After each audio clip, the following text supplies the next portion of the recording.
살아계신 주님 감사와 찬양을 드립니다. 오늘도 저희들에게 건강한 몸과 건강한 영혼을 주셔서 살아계신 하나님 앞에 예배드리고 경배하며 하나님께 영광 돌리고 하나님을 높일 수 있는 은혜 내려주셔서 감사를 드립니다. 하나님, 이 시간 살아계신 하나님의 말씀을 전하는 시간입니다. 하나님의 말씀을 전하는 저에게도 성령의 능력으로 덧입혀 주시고 성령의 능력과 지혜를 주시옵소서. 또 듣는 사람들에게도 성령님 함께 하셔서 분별력을 허락하여 주시옵소서. 말씀을 듣다가 하나님의 은혜를 깨닫게 하시고 말씀을 듣다가 살아계신 하나님의 음성을 들을 수 있는 귀한 은혜 내려 주시옵소서. 말씀을 듣다가 상한 마음들이 치유되는 귀한 역사가 일어날 수 있도록 성령 하나님 역사해 주시옵소서. 감사드리며 예수님의 이름으로 기도합니다. 아멘.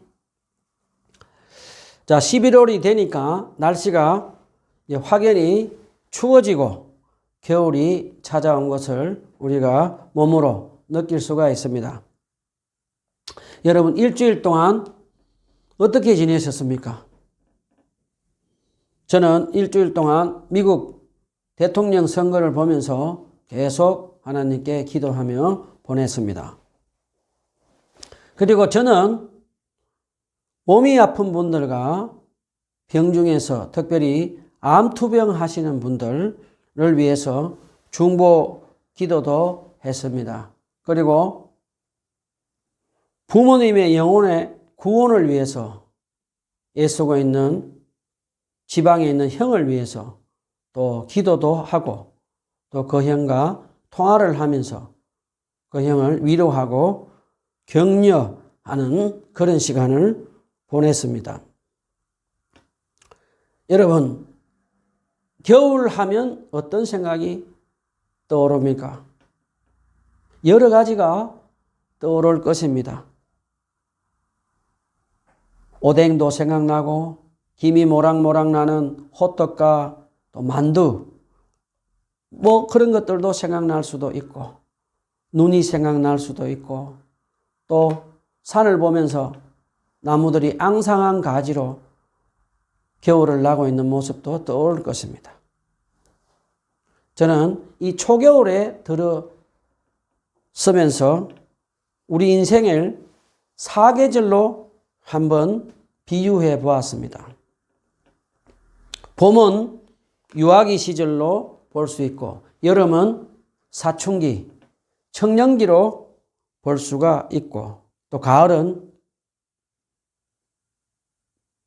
중년기를 맞은 갱년기를 맞는 사람들로 비유할 수 있고 겨울은 노년기로 비유할 수 있는 것 같습니다. 자, 오늘 저는 사무엘하 15장 본문을 가지고 하나님의 말씀을 은혜를 나누려고 합니다. 여러분, 다윗 왕 하면 무엇이 떠오릅니까?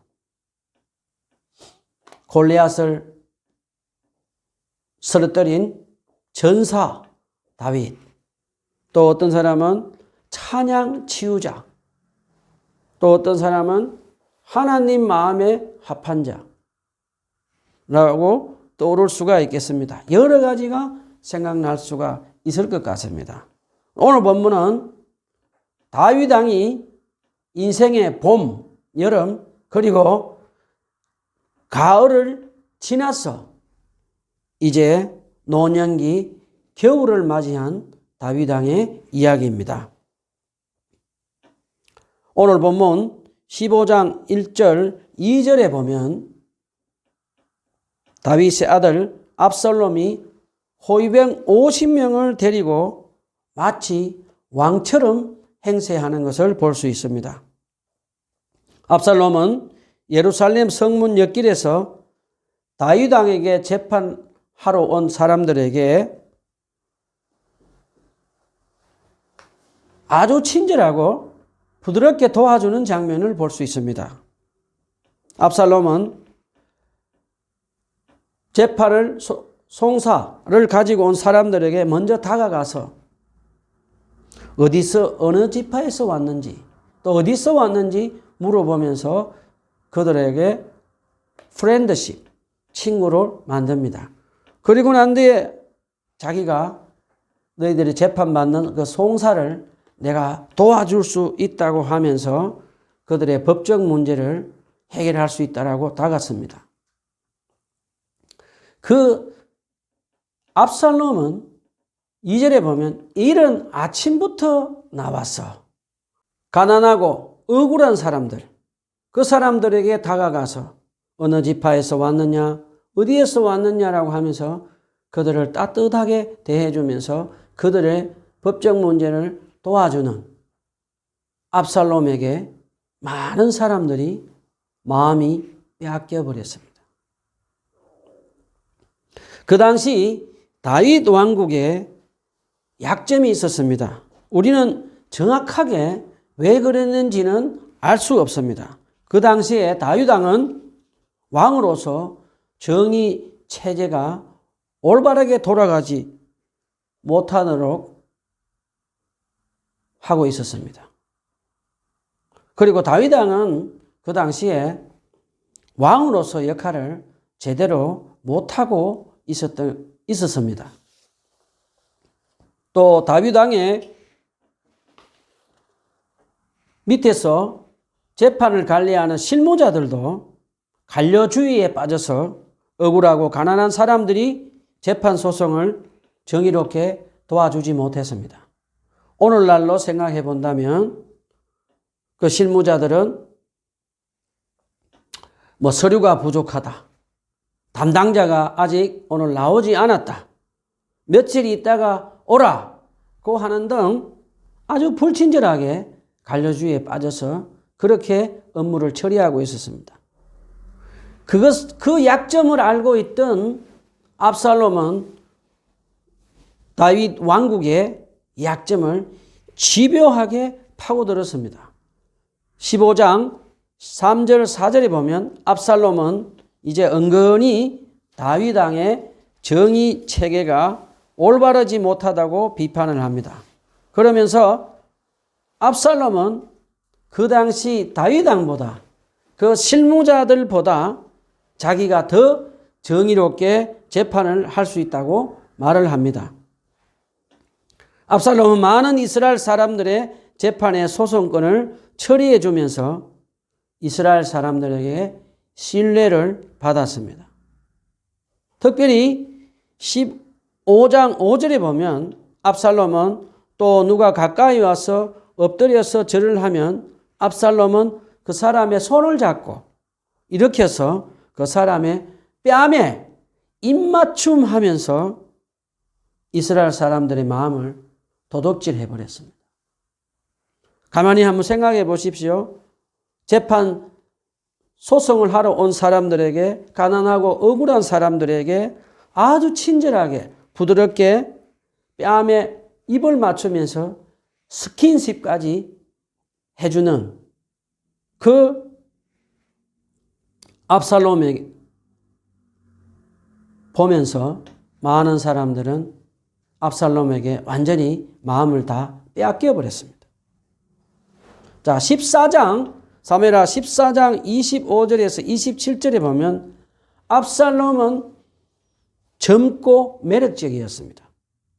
온 이스라엘에 압살롬처럼 머리끝에서 발끝까지 흠잡을 데가 하나도 없는 미남은 없다라고 칭찬이 자자했다라고 기록되어 있습니다.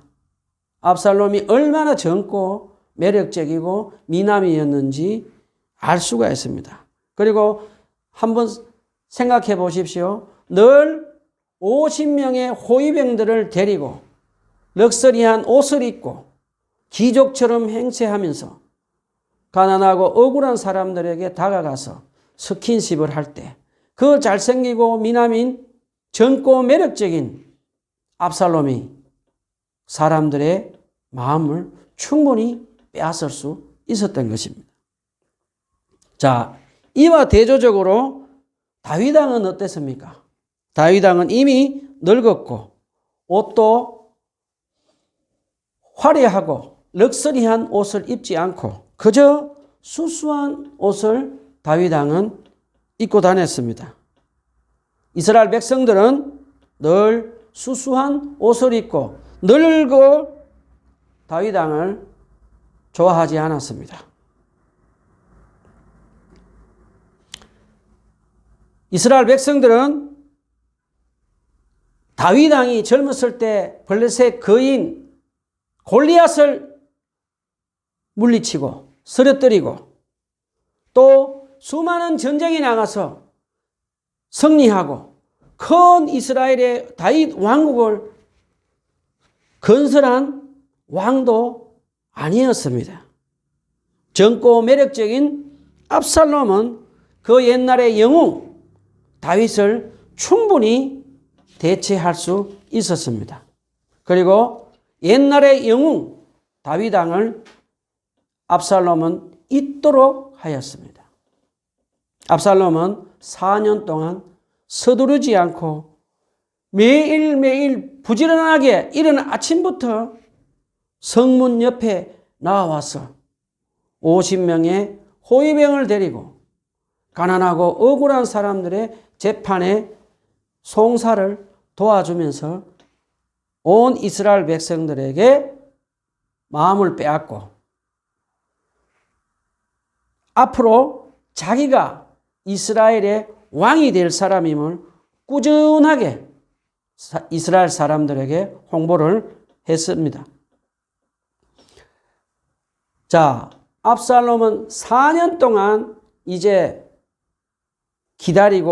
기다리면서 아주 지략적으로 꾸준하게 대중적인 인기를 끌어모으는데 충분히 시간을 보냈다고 생각하고 이제 D-Day를 잡아서 군사 반란을 일으킵니다.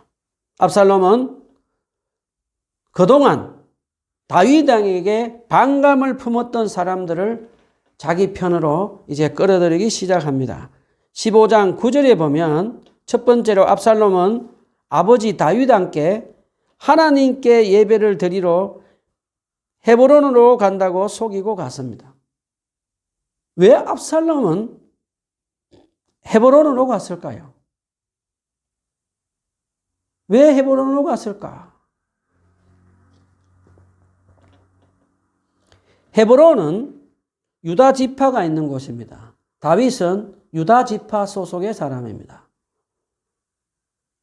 다윗은 유다 지파의 요청으로 헤브론에서 남유다 왕이 되었던 그곳입니다. 그런데 다윗 왕이 이제 남유다 왕을 거쳐서 통일 왕국의 왕이 되다 보니 다윗 왕은 바빠졌습니다. 그리고 유다 지파 사람들을 소홀하게 대했습니다.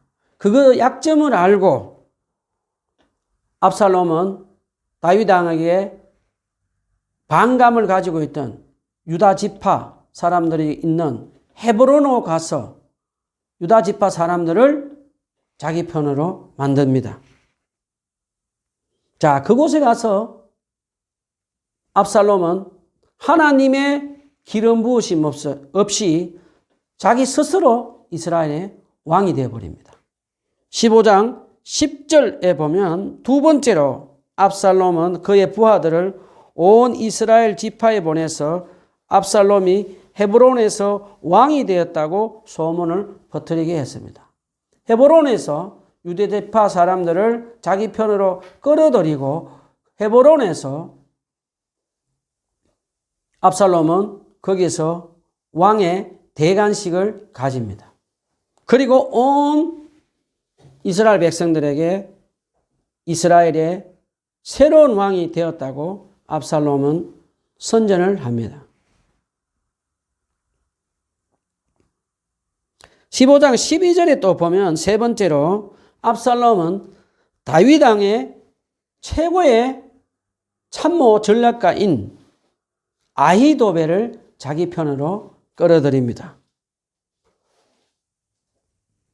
왜 아히도벨은 다윗 왕을 배신하고 압살롬에게 갔을까요? 굉장히 중요한 질문입니다. 아히도벨은 자기 손녀인 밧세바와 간음하고 밧세바의 남편 우리아를 살인한 다윗 왕에게 복수하기 위해서였습니다. 자, 다윗 왕의 참모 중에 참모 아히도벨이 압살롬의 편이 되었다는 소문이 이스라엘 전역에 삽시간에 퍼져나가자 온 이스라엘 백성들은 이제 압살롬의 편으로 마음이 기울어져 버렸습니다. 자, 다윗 왕은 지금 그동안 자기를 지지했던 유다 지파 사람들을, 그리고 자기에게 참모였던 지라가였던 아히도벨과 자기가 그토록 사랑했던 아들 압살롬과 자기가 그렇게 사랑하고 지켜줬던 이스라엘 백성들로부터 완전히 배신을 당하게 됩니다. 자, 다윗 왕의 지금 형편은 어떤 형편이었을까? 마치 바람 앞에 놓인 촛불과도 같은 그런 신세가 되었습니다. 사무엘하 15장 13절에 보면 다윗 왕은 아들 압살롬이 반란을 일으키고 모든 이스라엘 백성들의 마음이 압살롬에게 기울었다는 소식을 듣고 이제 광야로 도망을 갑니다. 다윗 왕이 아들 압살롬 반란으로 큰 환난이 닥칠 때 어떻게 했는지 우리 한번 알아봅시다. 본문 15장 13절, 14절에 보면 다윗 왕은 압살롬이 반란을 일으킨 소식을 듣고 자기가 밧세바와 간음하고 우리아를 살인한 죄 때문에 하나님으로부터 징계를 받는 것을 직감적으로 깨닫고 이제 그거 징계를 받아들입니다. 그리고 다윗 왕은 이제 소수의 자기를 따르는 부하들을 데리고 광야로 도망을 갑니다. 자, 다윗 왕은 광야로 도망가면서 후궁 10명을 왕궁을 지키라고 왕궁으로 돌려보냅니다. 그러자 아히도벨의 조언으로 압살롬은 아버지의 후궁들 10명을 백주대낮에 범합니다. 그러면서 아버지 다윗 왕과 완전한 결별을 선언합니다. 그리고 아버지에게 씻을 수 없는 치욕을 줍니다. 이것은 나단 선지자가 예언했던 것, 그 징계를 지금 예언의 성취가 지금 이루어지는 장면입니다. 자, 다윗 왕은 이제 광야로 도망을 가면서 이제 소수의 충성스러운 부하들을 만납니다.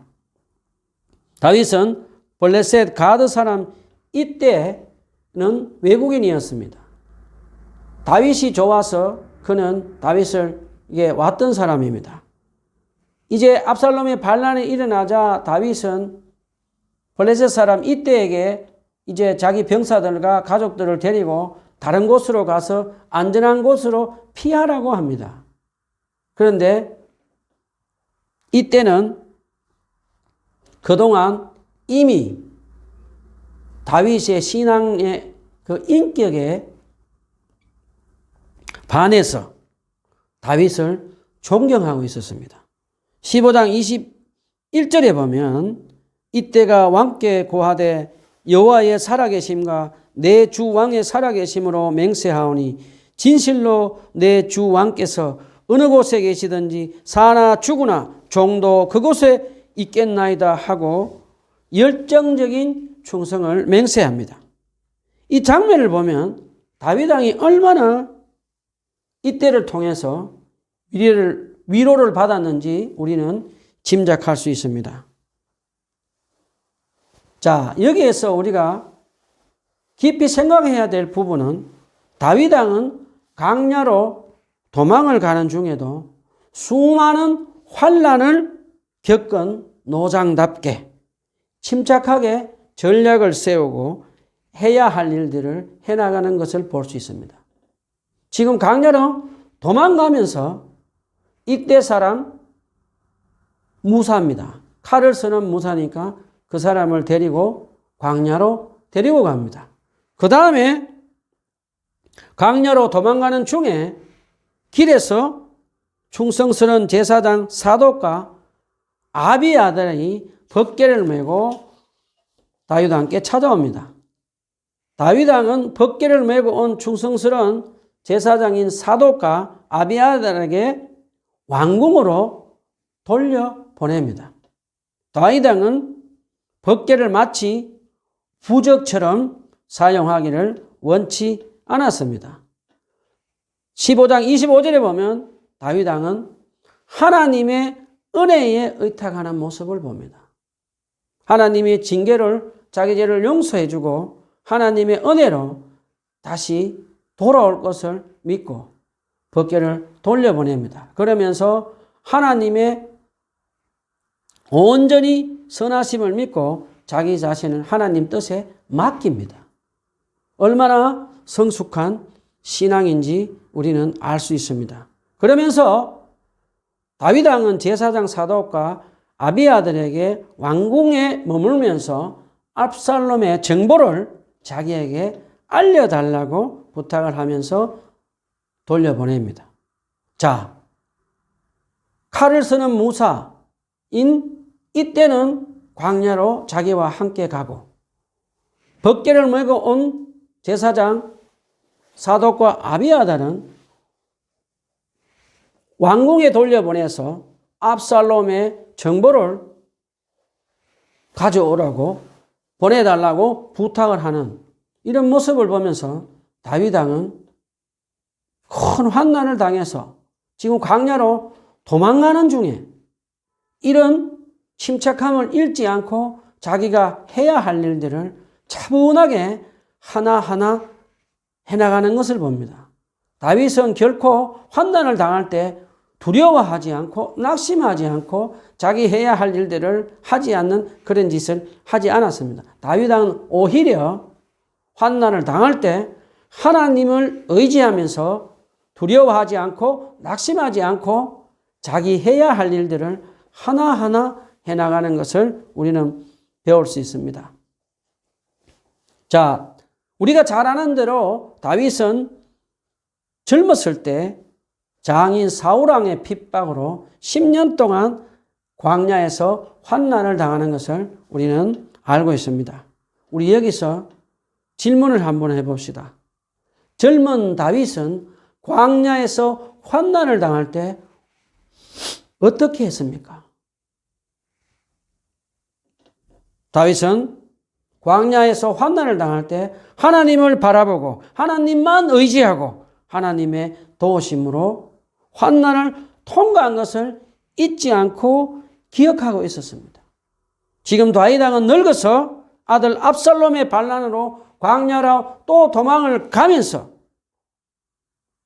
비록 다윗 왕은 늙었어도 나이가 들어 늙었어도 광야에서 환난을 겪던 젊었을 때처럼 하나님을 바라보고 하나님만 의지하고 겸손하게 하나님께 기도하는 장면이 이제 나옵니다.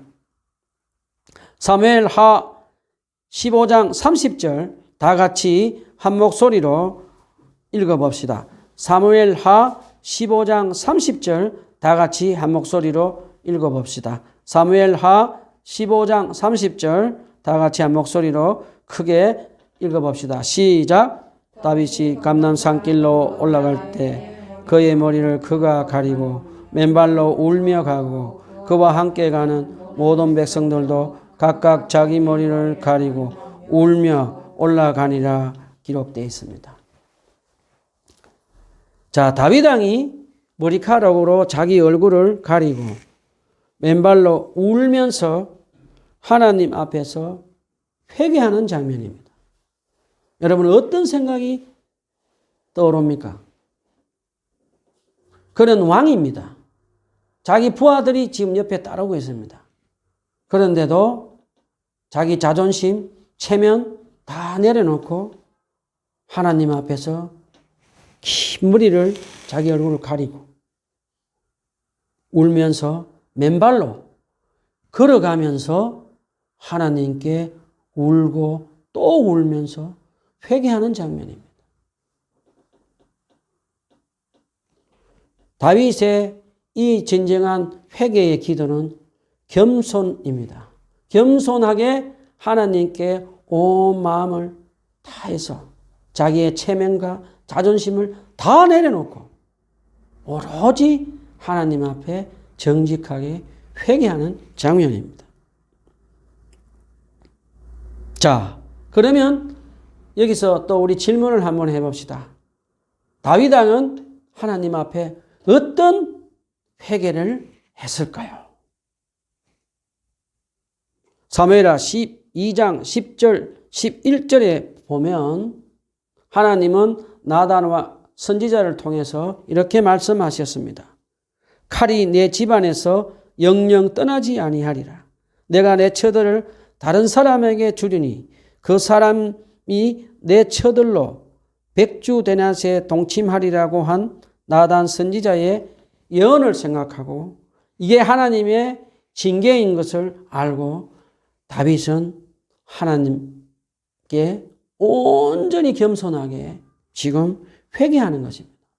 다윗 왕은 자기가 밧세바와 간음하고 충성스러운 부하 우리아를 죽인 죄를 지금 회개하고 있습니다. 그리고 다윗 왕은 큰 아들 암논이 배다른 여동생 다말을 강간하고 다말의 오빠 압살롬이 형 암논을 죽이고 살인하는 것을 보면서 자기가 지은 죄를 자식들이 똑같이 지은 죄를 보면서 그는 지금 회개하고 있는 것입니다. 다윗은 큰 아들 암논이 배다른 여동생 다말을 강간하고 있을 때 노하기만 하고 그 암논을 율법에 따라 하나님의 말씀대로 징계해야 되는데 다윗 왕은 그렇게 하지 않았습니다. 그러자 그것을 보고 압살롬은 형 암논을 살인해버립니다. 그리고 급기야는 아버지에게 칼을 들고 지금 왕의 자리를 뺏으러 압살롬이 반란을 일으켰습니다.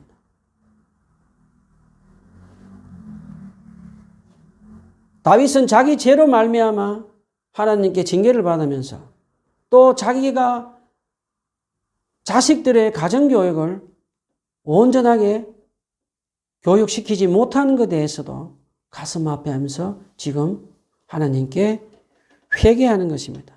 결국 다윗의 당하는 이 모든 환난이 다윗 왕의 죄로 인해 환난을 겪게 되었다는 것은 다윗은 받아들입니다. 그러면서 자기 우유부단한 가정교육 때문에 다윗 왕의 가정이 깨어지고 이스라엘 국가에 엄청난 비극을 가져온 것에 대해서도 가슴 아파하며 하나님께 기도했습니다. 다윗 왕은 지금 이런 큰 환난을 겪는 것은 자기 죄 때문이며 자기 탓이라고 지금 하나님 앞에 울며 또 울며 또 울며 맨발로 걸어가면서 하나님께 기도하는 것입니다. 그리고 다윗 왕은 걸어가면서 온전히 자기 죄를 회개하고 자기 탓이라고 하나님께 온전히 회개하면서 걸어가면서 15장 31절에 보면 다윗이 아히도벨의 계획을 어리석게 하소서라고 기도하는 장면이 나옵니다. 다윗 왕은 지금 앉아서 서서 기도하는 것이 아니라 압살롬의 추격을 받고 도망을 가면서 걸어가면서 지금 하나님께 기도하는 장면입니다. 왜 다윗 왕은 이 급한 상황 속에서 하나님께 아히도벨의 계획을 어리석게 하소서라고 기도했을까? 한번 질문을 해봅시다. 아히도벨은 이스라엘 사람 중에 제일 가는 천재적인 지략가였습니다.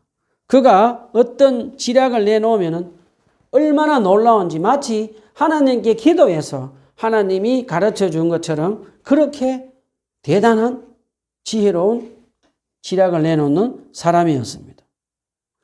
다윗 왕은 아히도벨이 압살롬 편에 들어갔다는 소식을 듣고 굉장히 두려워했습니다. 왜냐하면 아히도벨이 압살롬을 도와서 지략을 내놓으면 자기는 이 전쟁에서 이길 수 없다는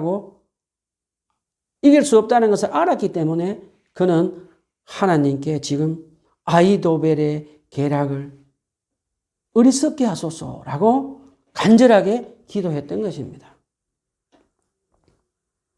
자, 그럴 때 하나님은 다윗 왕의 이 기도를 어떻게 했을까요? 모른 척 했을까요? 아니면 내버려 두었습니까? 하나님은 사랑이 많으신 분입니다. 다윗 왕이 하나님의 징계를 받아들이고 온전한 회개를 하고 겸손하게 자기 체면을 내려놓고 겸손하게 하나님께 머리를 가리고 맨발로 걸어가면서 눈물을 흘리며 울며 또 울면서 진실되게 하나님께 겸손하게 회개하는 것을 보시고 사랑 많으신 하나님은 이제 다윗 왕을 도와주시기 시작합니다. 다윗 왕의 기도를 하나님 적극적으로 도와줍니다.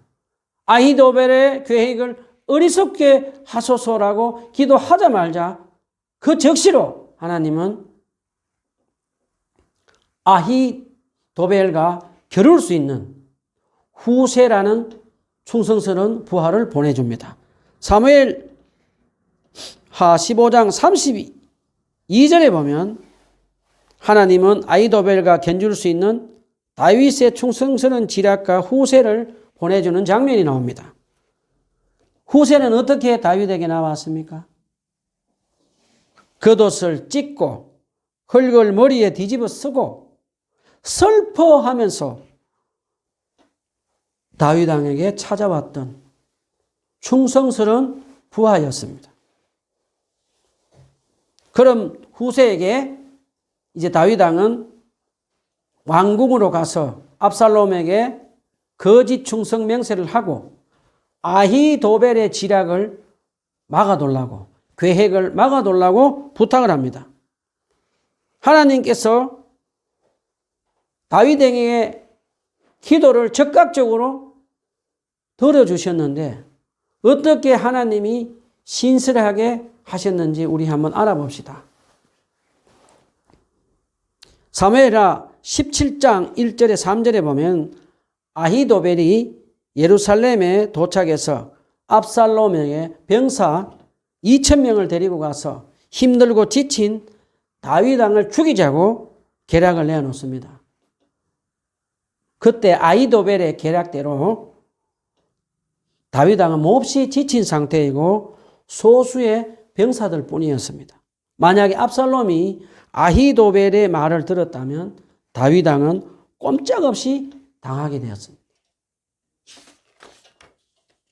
사무엘하 17장 14절에 보면은 후세는 아히도벨의 계략을 반대한다고 하면서 자기 계략을 내놓습니다. 후세는 압살롬에게 다윗 왕은 지금 새끼 잃은 곰처럼 사나워 있는 상태이므로 지금 전투를 하면 안 된다고 합니다. 왜냐하면 다윗 왕과 그의 부하들은 용감한 전사들이고 게릴라 작전을 잘하기 때문에 지금 밤에 가서 전쟁하면 안 된다고 합니다. 그러면서 후세는 바다 모래처럼 셀 수 없는 이스라엘 병사들을 모아서 한 번에 공격을 하면 다윗 왕을 죽일 수 있다라고 계략을 내놓습니다. 그 말을 듣고 후세의 말을 듣고 압살롬과 장로들은 아히도벨보다 후세의 말이 더 옳다고 생각하면서 후세의 의견을 선택합니다. 왜 그렇게 되었을까? 다윗의 기도한 것처럼 아히도벨의 계략을 어리석게 하소서라는 다윗의 기도를 들으시고 하나님은 신실하게 역사하셨습니다. 사무엘하 17장 14절에 보면 이는 여호와께서 압살롬에게 화를 내리려 하사 아히도벨의 좋은 모략을 어리석게 하시기 위해서였다라고 기록해 놓았습니다. 자, 아히도벨은 자기 계획이 선택되지 않자 자기 고향으로 돌아가서 결국 스스로 목을 맵니다. 그리고 후세의 말을 듣고 따랐던 압살롬은 결국 비참한 최후를 맞이하는 것을 봅니다. 비록 자기 죄 때문에 큰 환난을 당했지만 아들 압살롬의 반란으로 환난을 당했지만 하나님 앞에 진심으로 자기 머리를 내리고 맨발로 걸어가면서 도망을 가면서 하나님께 겸손하게 진심으로 회개 기도했던 다윗 왕은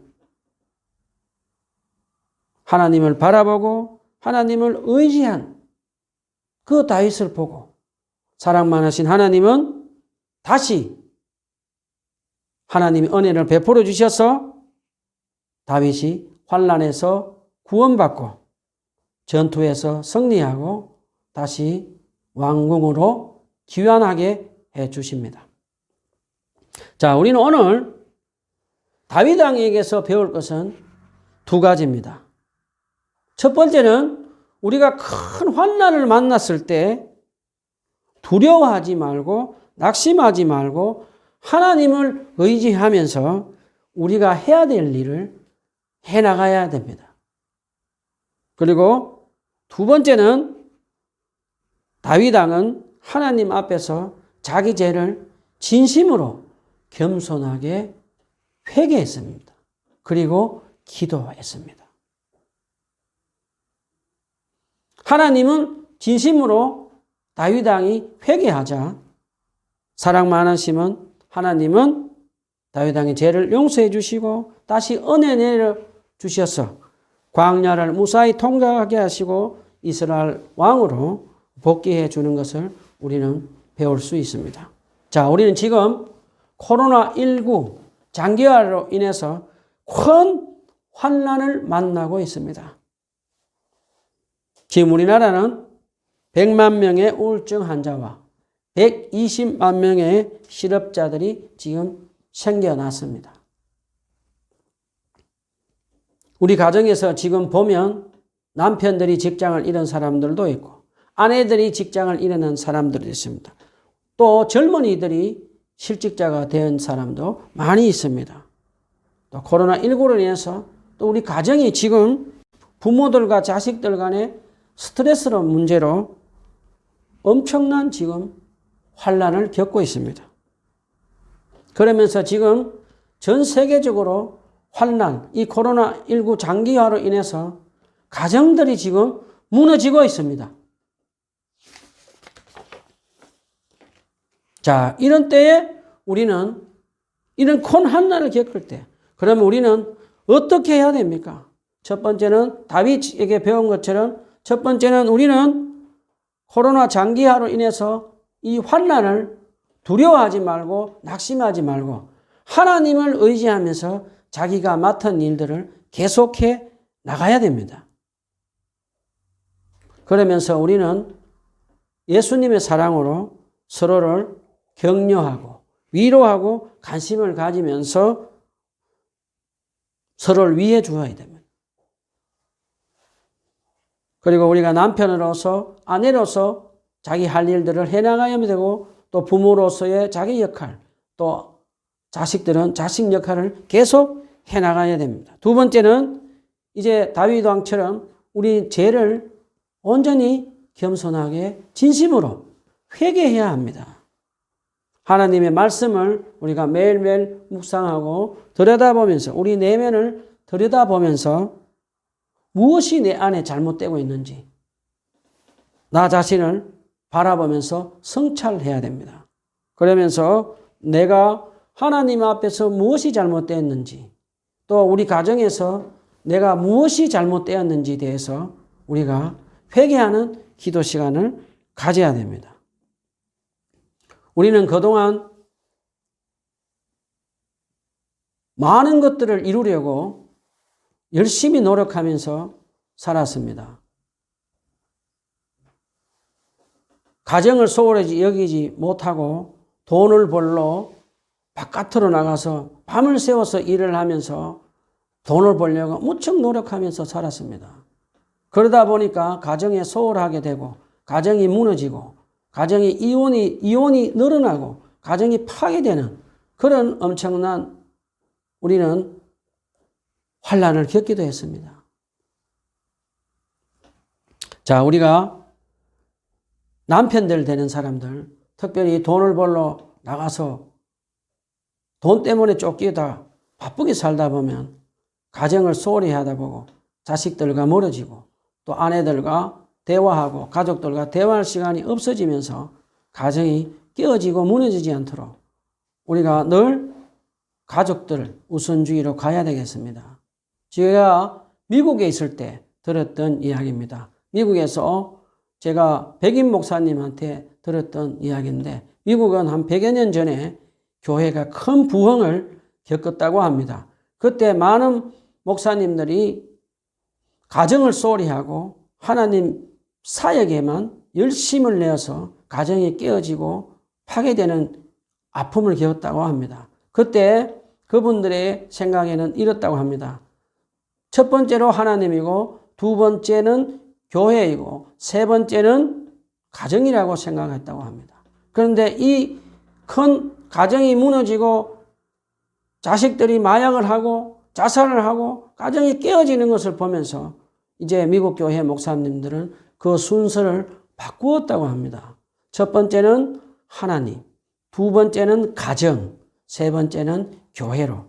그러면서 지금 많은 미국 교회 목사님들은 하나님을 제일 우선으로 모시고 두 번째는 가정을 소중히 여기는 그런 가치관으로 바뀌었다고 합니다. 지금 우리 한국 교회도 우리 가정들도 성도들도 이 가치관이 이제 순서가 바뀌어야 되지 않나 저는 그렇게 생각해 봅니다. 하나님 먼저 그 다음 가정 그 후에 교회 이 순서를 지켜나가야 된다고 저는 개인적으로 생각합니다. 자, 우리가 남편으로서 아내로서 자식으로서 부모로서 가정에서 우리가 무엇을 잘못했는지 회개하고 또 하나님 앞에서 우리가 무엇을 잘못했는지 진정으로 진심으로 회개하는 그런 기도를 합시다.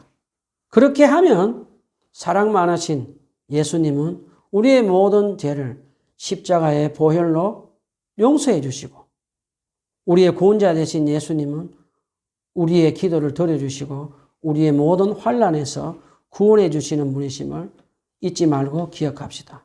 기도합시다.